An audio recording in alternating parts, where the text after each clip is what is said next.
అసలు ఇంజిల్ అంటే ఏంటి, తౌరాత్ అంటే ఏంటి మీకు అవగాహన ఉందా?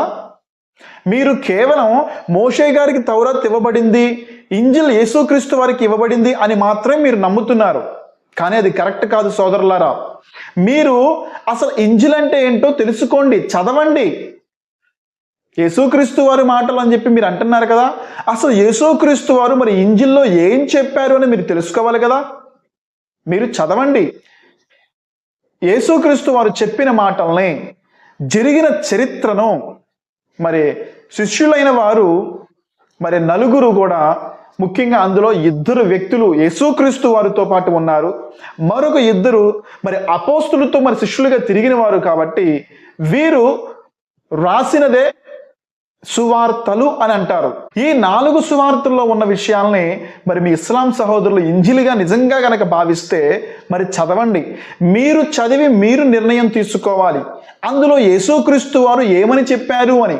మరొక విషయం ఏంటంటే, బైబిల్ ప్రకారము యేసుక్రీస్తు వారు చెప్పిన మాటలు ఏంటి అంటే, మీరు నమ్ముతున్న ఇంజిలే కదా, లేదంటే యేసుక్రీస్తు వారి యొక్క మాటలు మీరు ఇంజిలుగా నమ్ముతున్నారు కదా.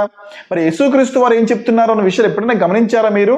యేసుక్రీస్తు వారు ఏం చెప్తున్నారంటే, యోహాను సువార్త 14వ అధ్యాయము 24వ వచనం గనక మీరు చూసినట్టయితే, మరి మీరు అన్నట్టే, మీరు వినుచున్న మాట నా మాట కాదు, నన్ను పంపిన తండ్రిదే అని యేసుక్రీస్తు వారు సాక్ష్యమిస్తున్నారు. అంటే యేసుక్రీస్తు వారు చెప్పిన మాటలు, ఆయన బోధించిన బోధనా విధానం ఇదంతా కూడా తండ్రి వద్ద నుండే వచ్చింది అని చెప్పి ఆయన ఎంతో స్పష్టంగా చెప్తున్నారు. అలాగే మరి అదే యోహాను సువార్త మరి 14వ అధ్యాయము 10వ వచనం ఒకసారి చూద్దామా? నేను మీతో చెప్పుచున్న మాటలు నా అంతట నేను చెప్పడం లేదు, తండ్రి నా యందు నివసించుచు తన క్రియలు చేయుచున్నాడు అని ఉంటది.